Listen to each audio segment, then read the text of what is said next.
Hello, how you doing? Welcome to another episode of Ubuntu and Open Source. This time, I'm going to show a list I created here. This here, all these applications and programs are in the Synaptic Package Manager list. So if I were to go to System Tools, Synaptic Package Manager, and put my password.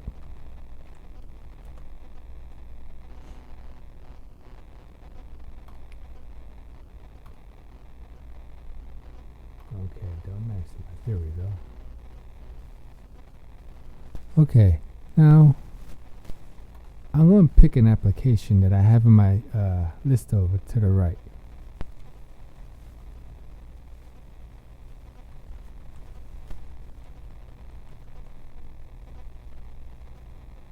So the alarm-clock-applet is in here. Now I would mark it, right-click it, mark it, and then apply. Or I would get a bunch of them. I'd search for a bunch of them. I'd mark it for installation, go to the next one on the list, and mark it.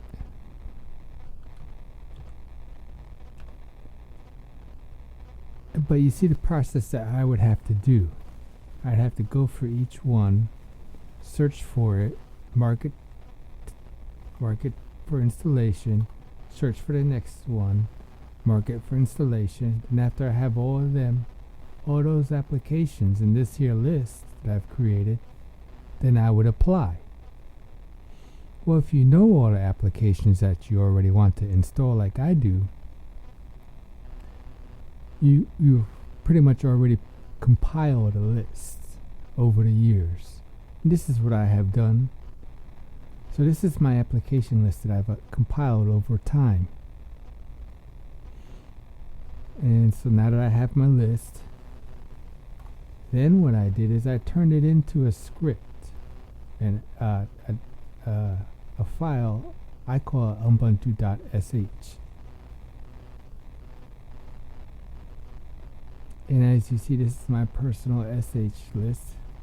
This here line is going to do the updates from the repositories. This line here is like if you're going to do a software update with the graphic user interface. Software updater. So that line is the same thing as doing this. I'm going to stop that. And what it's going to do, if anything needs to be updated before I stop, it'll tell me that there was something. Okay, so there is something that needs to get updated. This line here, during this process of running this here file, this here Ubuntu.sh file, it will update it. Anything that's already that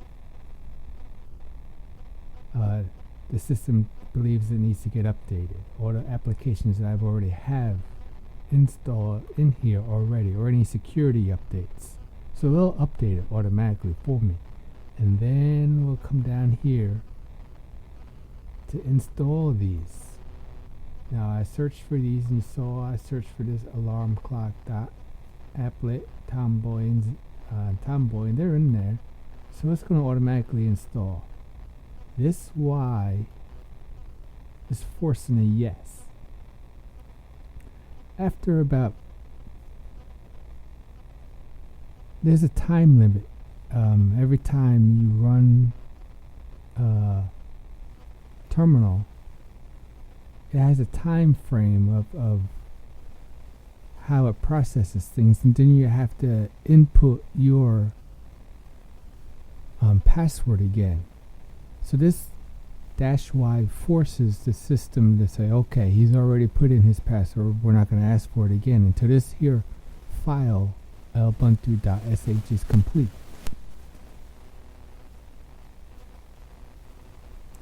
So this is my file, and it's already been saved, it's already up to date. So now let's go to terminal, LXterminal.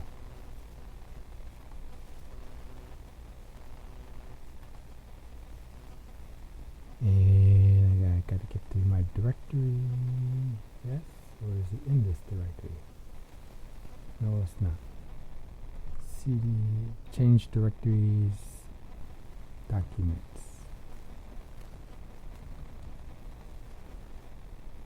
Okay. I forgot something here.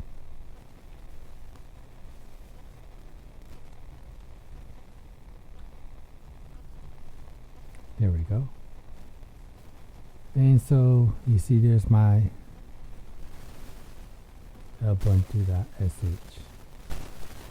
So to run this, you go sudo sh, and you can just go up here right inside terminal, find that file, copy, bring it down here, and paste. Then you can hit enter. Now I'm going to hit enter and enter my password.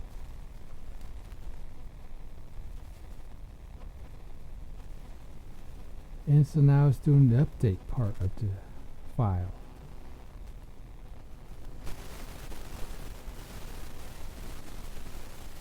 This is going to take some time. So while that is doing that, I'm going to pause this.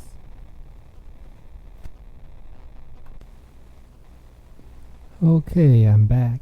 It looks like everything is setting up. It downloaded in the terminal with the commands. Now it looks like everything is setting up in terminal. It should be a few more minutes now.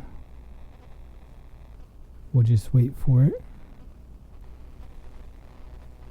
But like I was explaining, using terminal like this, it means we don't have to use Synaptic Package Manager. If you were to use the Ubuntu Software Center, you'd have to pick just the same as you would in Synaptic. Find what you want, put it in say installed software. After you click the installed software, it will go into the app basket. Then you would go to the app basket if there was anything in there, and then install it. You could pick as many applications that you want to in the Ubuntu Software Center, just like you can with Synaptic. Pick and choose as many as you want, and then apply or install. This way, using my Ubuntu.sh script like this, file like this, it takes care of all of that. And so what we're doing, though, in a sense, from the Ubuntu Software Center repositories, is where all these programs and applications come from that I'm installing. Same repositories being used for the Synaptic Package Manager. And where I showed you where there's... Here we go, let me go back to Synaptic.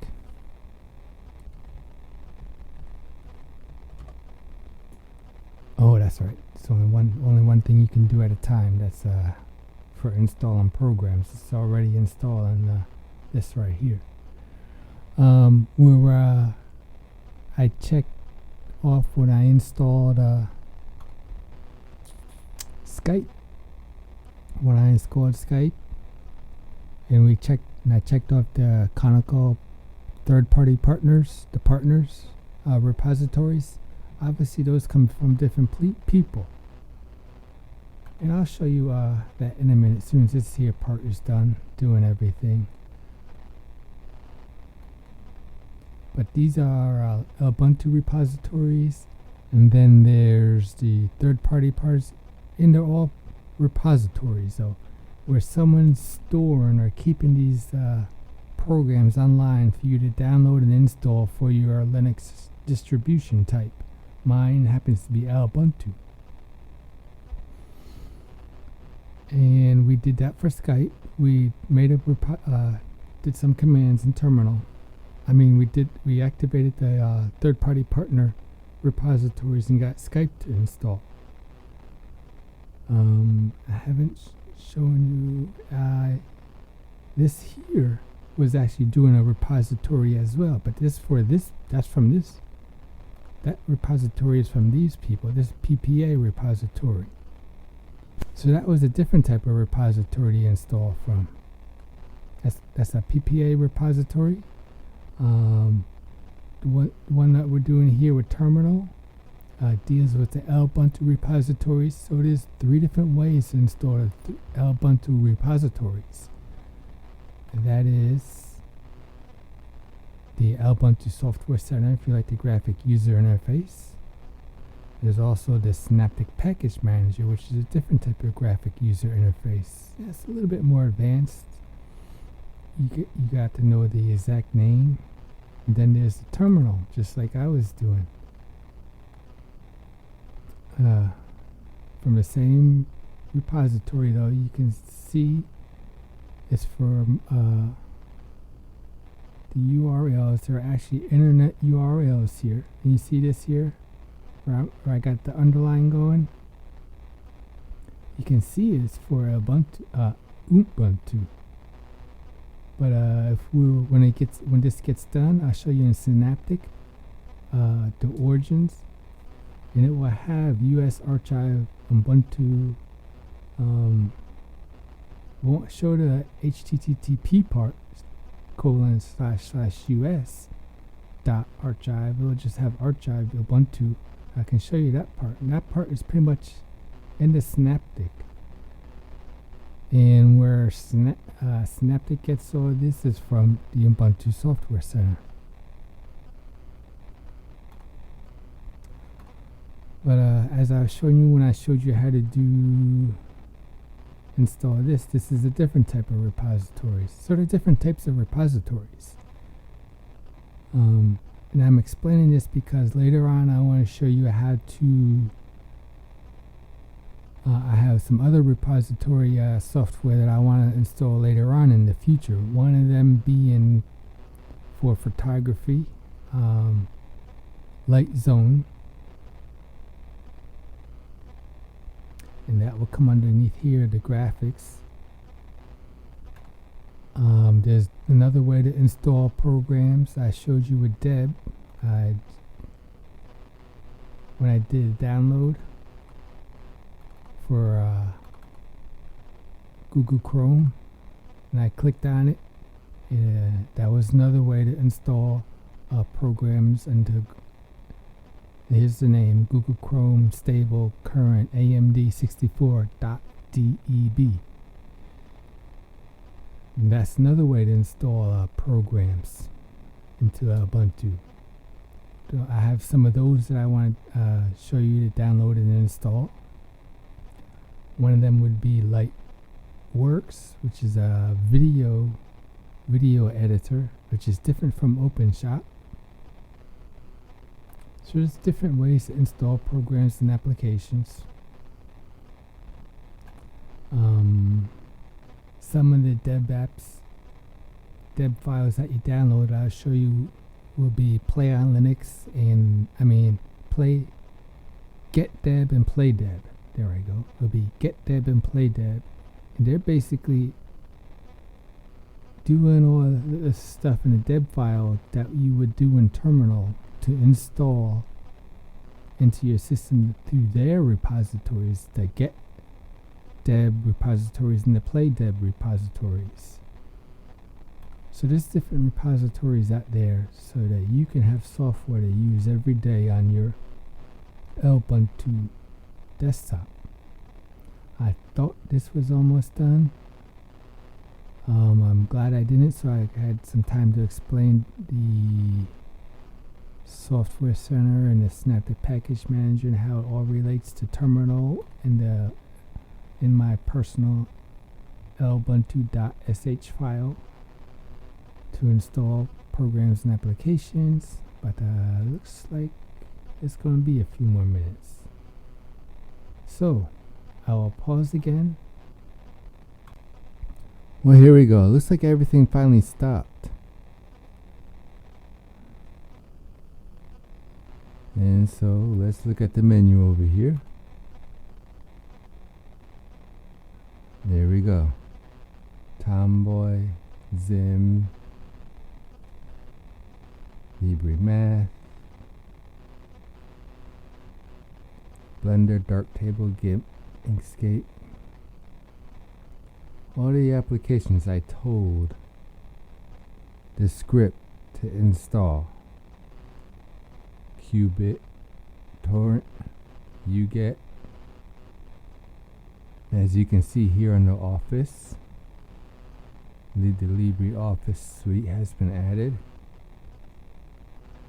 VLC, Kazam, K3B.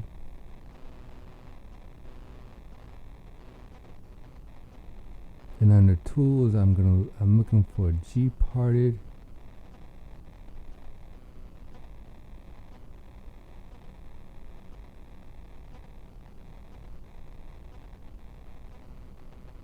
Debbie. Looks like I forgot to add something.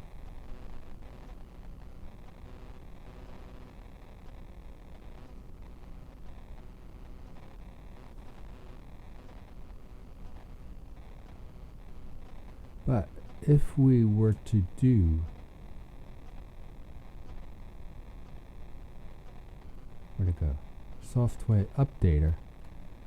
I remember I was showing you that one line was also to do the updates like this would. You'll see that it should be all up to date.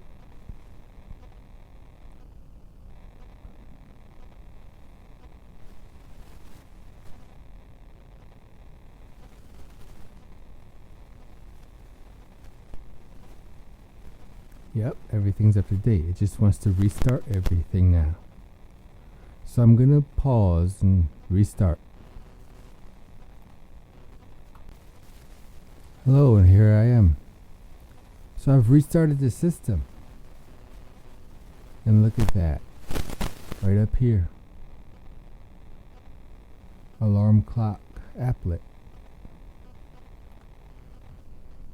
And as I showed earlier also, couple of programs put back into the file menu.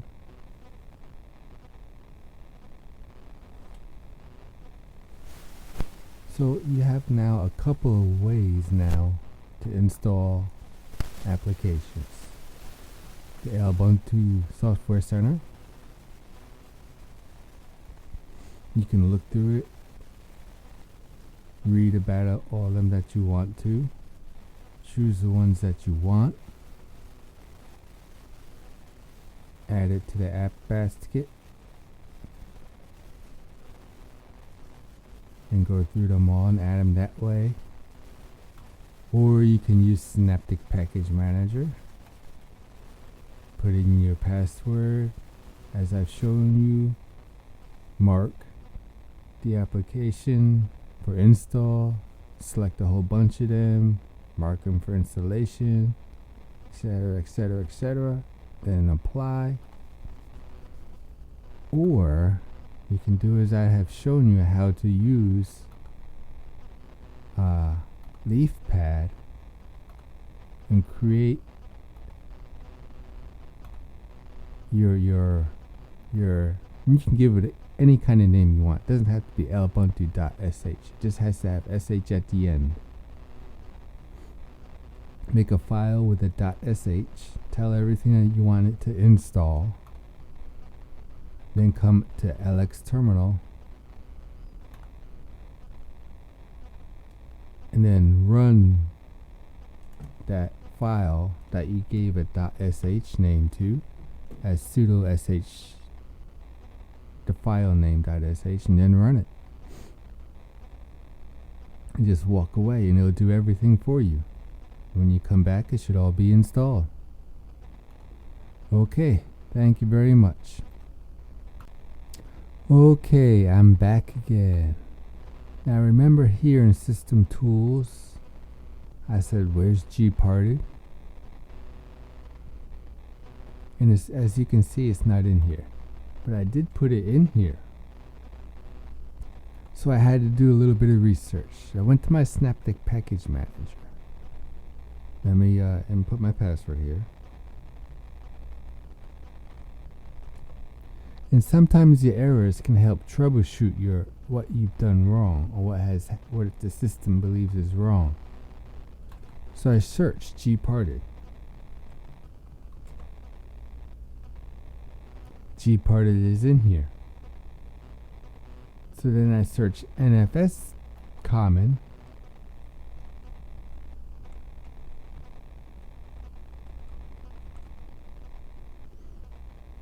And that's in here. Well, when I got to unet boot,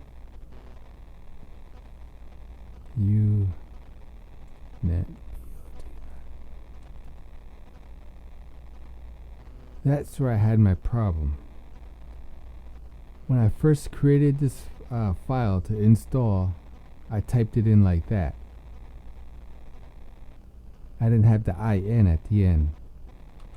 That's, you can see where my cursor was when I just showed you right here.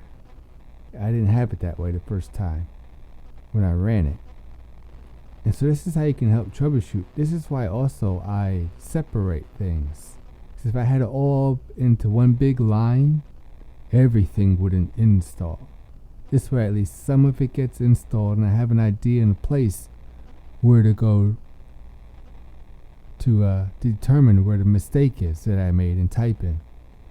So this is something to be aware of when you do type and create a file like this to install. Your syntax typing has to be perfect. So that is a bit of a drawback, but it happens sometimes.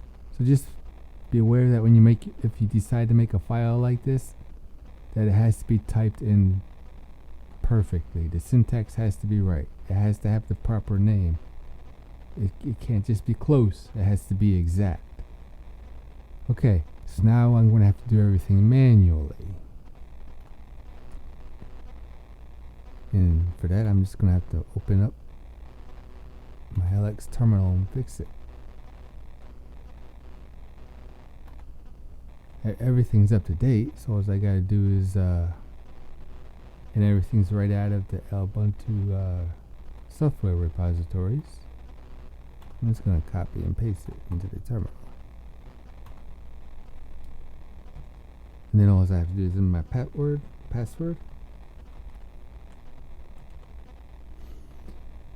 And it's going to install.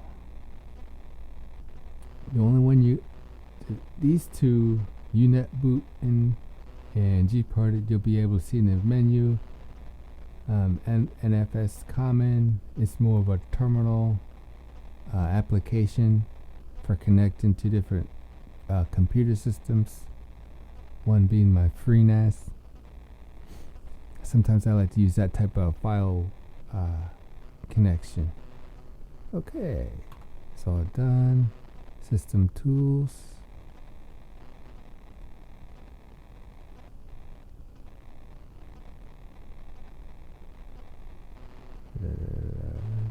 gparted. Here's gparted and unet booted. Okay, problem solved. That's why I didn't have it there. So make sure your typing's exact if you decide to make a file system like this. Okay, I just want to show you why gparted didn't install when I noticed it earlier. Thank you.